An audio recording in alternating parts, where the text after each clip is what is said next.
A lot of people are asking me, Denise, why are you single? Why are you single? Listen, I'm single by choice. It's other man's choice, but still. You guys always ask me, Carly, are you single? Yes. Yes, I am. By choice. Just not my choice. Welcome back to another day in my life as a single mom by choice. So I get a lot of questions on what do I do for work that I'm able to now work from home.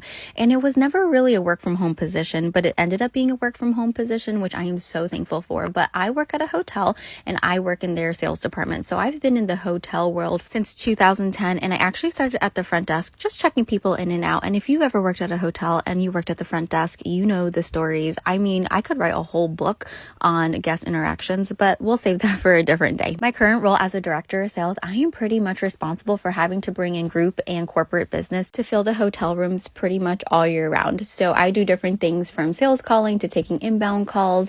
But I will tell you that I one day want to be a regional director of sales, and I would love to be able to manage a couple of properties and just really expand my horizon. And I'm a firm believer that everything will happen in its own time. When I say I'm single and people are like, oh, don't worry, you're gonna find someone. No, I'm not single because I lack of options. I'm single because it's a choice. No one can handle me. I cannot even handle myself.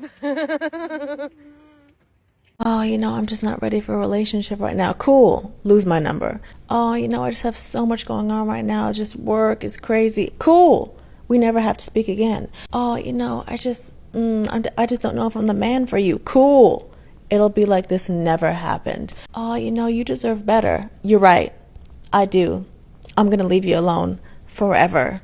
I do like you. I just can't commit to anything right now. I got to get myself together. You do that. I wash my hands of you. My top advice for becoming a single mom by choice. First, I would be in therapy. I talked to my therapist about this decision. You often also have to talk to a therapist through your fertility clinic also. They will just want to make sure that you just understand what you're walking into. But it's good to talk to a therapist that knows you, knows your life, your situation, and you can kind of talk about the pluses and minuses of starting this type of life. The second is finances. To each their own, but in some of the single mom by choice groups I'm in, I am terrified of the financial choices people are making because fertility treatment is expensive and raising a kid is expensive. There are some people I know who are fortunate that maybe their parents watch their kid full time and they don't have to worry about daycare, but even on top of that, it's not cheap. And I make a substantial income, and so I'm fortunate in that sense. And so these are things that you should really be looking at. A budget, you should be looking at what debt you have, what type of financial burden fertility treatment will cost, and what financial burden a child will cost. Even though fertility treatment is covered in New York State, I probably still spent $15,000 out of pocket between my 6 failed IUIs and my 1 round of IVF. The third, and one that I really didn't realize until after I became a single mom by choice, is that you have to be okay that you're not going to have a partner for a while.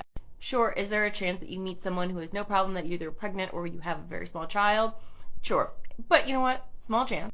This should not be thought of as I'm going to have the kid first and then find my partner second. The partner needs to be optional. And personally for me, I don't even want to date right now. If I have free time, I want to spend it with my daughter. I want to spend it with my friends. I am not putting a relationship before my kid. Next, you need to be a do-it-yourselfer. I mean, you really have to be one of those people who is okay doing things by themselves, because regardless of your support system, and I have an amazing one, there's just going to be times where it's just you. And early on, it's a learn as you go, because early on, there was shit that just terrified me. Taking her out places terrified me. Her crying terrified me. So I'm not expecting anyone to be a insta mom, but you do have to be one of those people that is okay going solo. And last, I will say support system. Is this necessary? No. Can I imagine my life without it? Also no. My entire family, super supportive. My friends, super supportive. I also have my village. I have friends who live close by me here. My family is not too far away, and I'm moving back to Jersey in a year. So I think my mental health would be a lot different, even though that they were not very hands-on with her. Just having them available lifts a load. Happy to answer any specific questions. Leave them in the comments. As a 47-year-old divorced woman who is child-free by choice, I thought it would be helpful for other women to share about my own journey and how I got there. Now, growing up, I was never one of those kids that like adored younger kids or babies. I mean, I could appreciate them, but I never felt this longing to like spend every minute with them. I was never like that kid that always wanted to babysit. I was never like the baby monster, anxiously awaiting the day I could have my own. In my 20s, I started dating a guy that was actually 6 years older than me. So I was seeing, his friends, his older cousins, his brother, they were beginning to have children. And let me tell you, the realities did not look fun. And what's strange is it's a reality that isn't widely talked about. I mean, at best in movies and in TV shows, like the difficulties are shown in like this cutesy, haha, funny way. But our culture, represents parenthood as this really noble, soul-satisfying endeavor. So when people don't have that same experience, I think a lot of them feel shame around that, and that keeps them quiet. But like I saw it and I felt it, that strain and contempt it injects into marriages. I saw the lasting effects on women's bodies, and I heard the conversations about it. I deeply understood that parenthood irrevocably changes your life in a way you cannot control. Because now there's this tiny human that comes first 24/7. And I got to thinking, I don't think I want to do this. In my late 20s, I split up from that boyfriend and I was out there dating, and I was open to the idea of having kids. I mean, if I would have met a guy who really wanted kids and I was really in love with him, I think I could have been talked into it. But in a few short months, I would meet a guy who later became my husband, and he actually had kids from his first marriage. They were teenagers, so he didn't want any more kids. And then I entered into a world of other people who had kids that were older, like late elementary school to teenagers. And I saw that it actually doesn't get easier when they get older. In fact, it's the opposite, because by that time, that's when the strain of parenthood had destroyed so many marriages. And now people are navigating single parenthood and dating or remarrying. And I can't tell you, honestly, how many times people told me, it's really smart that you're not having children. I can't tell you how many people freely admitted to me that they actually regretted having children. They loved their kids, but they hated their lives as a parent. They loved their kids, but there were so many things they wish they had known going into it and done differently, namely married differently. In the time that I was married to my ex, I saw a lot of parents celebrate their kids, but I also saw a lot of parents bury their kids.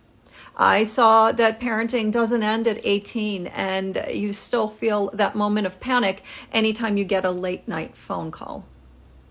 I now know women years later that are dealing with health complications from pregnancy, and it's all very common stuff.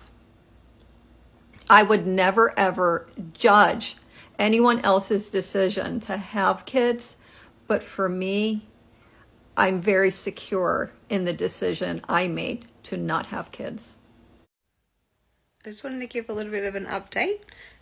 So I have found a donor. I joined a Facebook page called Single Mothers by Choice Australia. On that page, I did join it just to sort of get a gauge on what clinics people might have been using in Melbourne. But I did see a lot of posts saying that a lot of the clinics do have wait lists for Australian and Caucasian sperm, so it could be anywhere from 6 to 18 months. So yeah, I decided to sort of seek a donor elsewhere. There was posts on that page about another Facebook page called Sperm Donation Australia. So I got onto there and found a donor that is compatible for what I was looking for. I reached out to him, we had a good chat, and yeah, I'm quite happy with him as a donor. So at this stage, the plan is to try at the end of this month. I am tracking my ovulation. I do use the Flow app, but I have heard that that might not be 100% accurate. So I have ordered some ovulation tests as well. But yeah, we'll see how it goes trying at the end of this month when I'm ovulating.